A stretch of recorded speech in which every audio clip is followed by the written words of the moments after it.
Did we do hitter shit last time? We did hitter shit last Did we? time. Yeah. All right, so I got a whole nother round for you. Hell yeah. All right. So here we go, hitter shit, guys.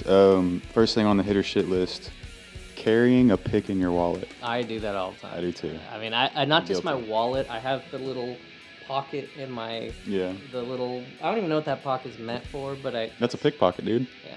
That's what I use it for. Yeah, that's what I. Yeah, that's a definitely. I can't say shit at all because That's a big hit for me. I mean, every wallet I've ever had has a pick in it. Mm-hmm. Yeah. All right, so hit on that. How about strap locks?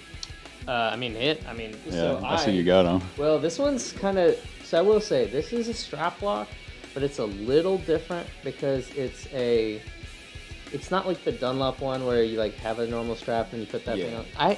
I'll call those ones shit just because it's a pain in the ass. I've never installed it well, but this one, the DiMarzio one, this is the easiest thing because you just like undo your whole strap, and you just drill in this new strap, and it's got the clip and everything. So I can't live. I mean, I can't. It's an extreme. I can't comfortably like I feel like at this point, like playing on stage and stuff without this, I would be more anxious just because, like. Oh, I am every time.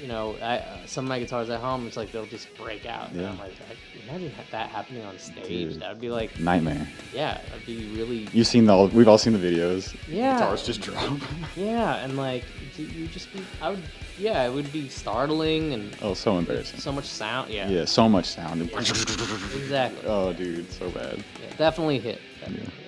And I see you got the John Petrucci one. I've been eyeballing that one. It's the same. It's the same one on my Majesty, just because it lets you go a little higher for certain things. So I like where it sits. I have the Jim Root one too, but I think that one's like a little low. Like the maximum height for that was still a little low for me. Okay. So, but yeah. All right. So how about clip-on tuners while you're playing live? While you're playing live, that's an interesting one. I was about to just say shit in general, but I think it depends on what you're playing. Like if you're playing metal, I think that looks a little. It's out of place, right? That doesn't look. Yeah. but at the same time, it's like if you play. The thing is, if you're really good, then it doesn't matter. Then there's no rules. But then if it's you're really cool. good, it doesn't matter. If anything, matter. then it's like a flex. But like, I think generally, I think I would also be anxious if I was doing because it would just probably fly off. I don't know, but in general, clip-on tuners, I've actually been thinking about how much I dislike them because the school that I teach, a lot of times I'll use the clip-on tuner and it just doesn't get it. It just doesn't tune well. But then it'll get you close. I push all my students to just use their phone, like those cheap apps on the phone. There's like free apps. Yeah, there's a bunch of them. They do it way better and like teaches you way better too, and like the visual on it is a lot easier. Yeah. So yeah, I think clip locks are clip tuners are kind of outdated in general. But yeah, if you're playing with one, unless you're doing like singer-songwriter stuff, I think. Like acoustic jam stuff. Yeah. I can see that. Yeah. All right. I agree with you totally though. Yeah. How about looping your cable through the back of the strap? That's what I do. So. Hitter shit. I mean, I do that mainly because I remember playing a show when I was in college where I stepped on the cable and it just popped out, and then the like last 20 seconds of the song were just no guitar. So it's one of those again. Just you're sitting there trying to pick it up. Yeah, I do. I was a little. I'd had some alcohol on me, so I didn't even notice. I remember watching the video and I was like, I look like such an idiot because I just like there's no sound coming in the guitar. I'm just like, yeah. Oh, you didn't even realize it? No, I didn't realize it. God, No, that's the worst. That's the worst. I need that. That's a hit. All right, hit on that. All right. This is very different, I think, than. Or no, last time was all hits, I think too. I think I'm a little meaner this time. I remember last time I was like, I could see both ways. I'm gonna have definitive answers. Right on. All right, so this one, guitar flips, where they flip it around with the strap. Oh, I think it's hit. I just can't do it. I don't even know. I could never do it. Dude. Yeah, I couldn't trust my strap that much. Yeah, So okay, it's a hit, but I do think it's a.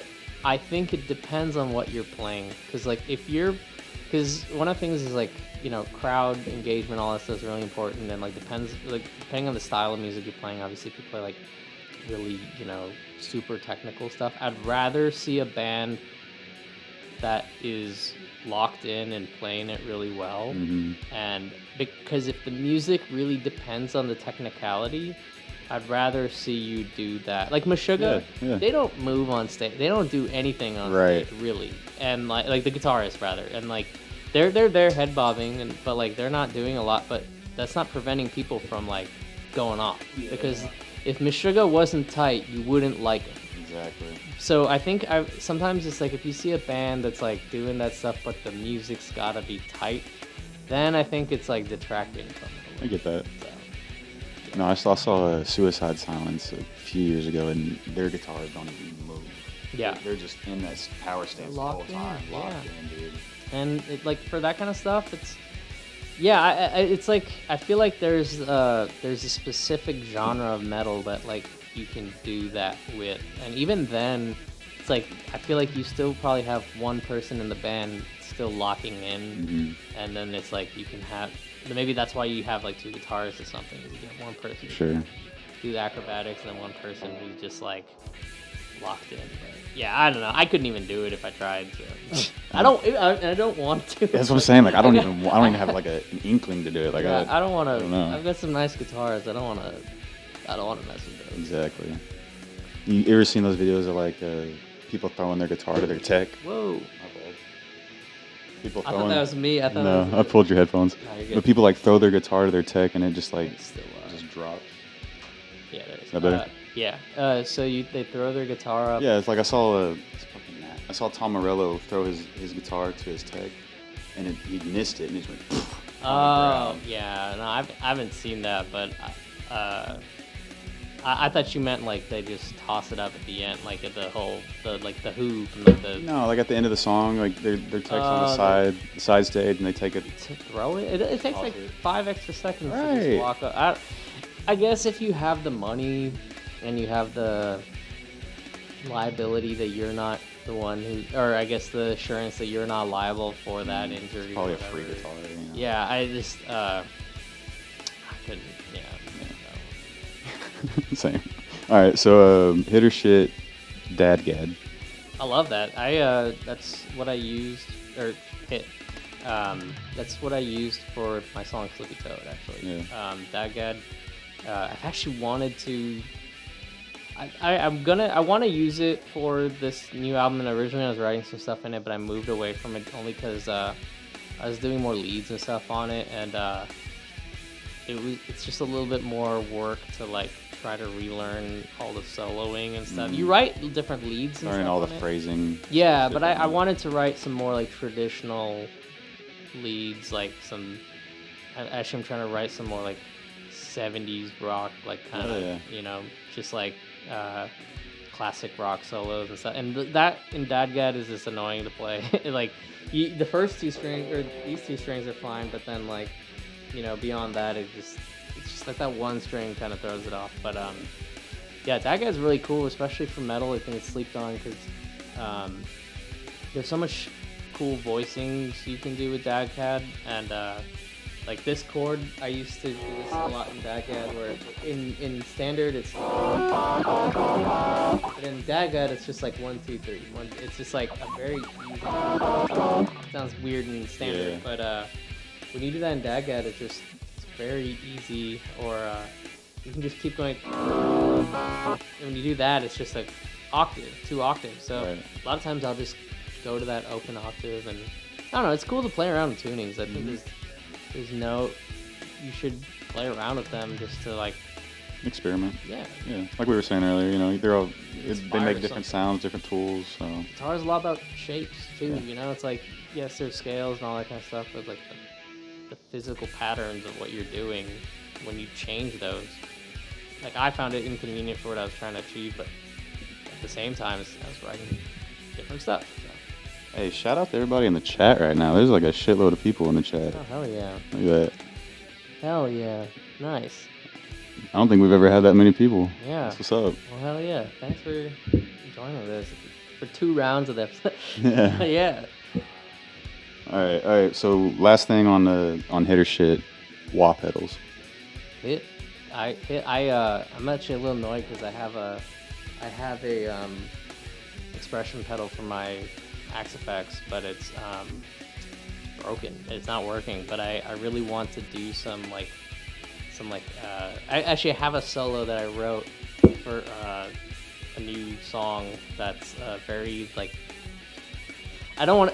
I hesitate saying it's very Slash because I have some friends who are very, very like into Slash, and it's like I feel like me even calling it remotely Slash is like cheapening, how good Slash is. But like, it's very Slash because I use a wah pedal and the harmonic minor scale. So it's that's pretty much.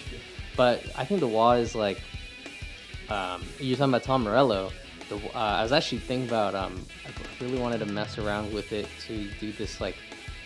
I want to play with an 8-string with a wah. I really want to mess around with that sound because I feel like that would sound really weird. Yeah. Just like, because like some of Tom Morello's stuff with the wah was very non-traditional. Oh, of course. Like the album, I really love the album Battle of Los Angeles by Rage. That's probably my favorite Rage album. That's when he got into all the DJ scratching. Dude, yeah, and that was the guitar. That was the album that was the most. The production was just like.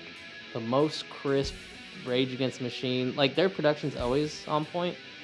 But that one, it's like, there are parts where the guitar doesn't sound like a guitar. It's like, but I think it's, there's a song called Calm Like a Bomb. It's like, I think it goes...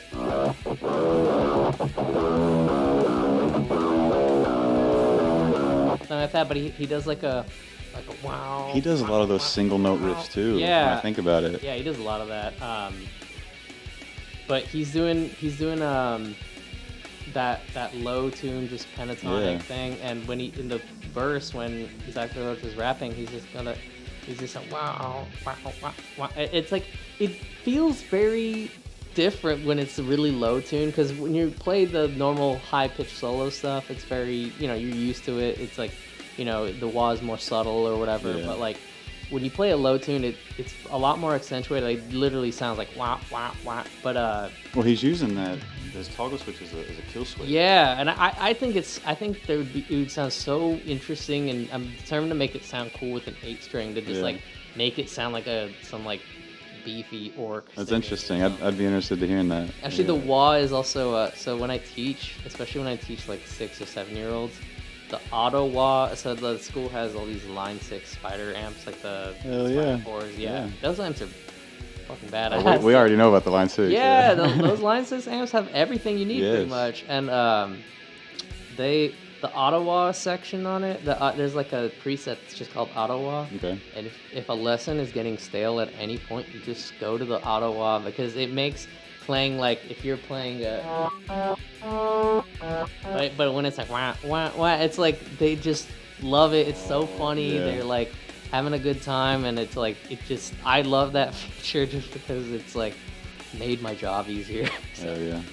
It's like throwing on some reverb or some delay. Yeah, exactly. It's like it makes something that even if you want to get philosophical with it, it's like the same thing as in your guitars. Even when you're writing and stuff, it's like the same riff with more effects on it, just like puts you in a different creative. Oh yeah, absolutely. Yeah. I remember last time when we were wrapping up, you were looking at the picks right here, and you're like, "Oh, we didn't even talk about picks." So I kind of want to talk about picks a little bit, dude. So what kind of pick are you using? What has been like? Is there like a favorite you go to?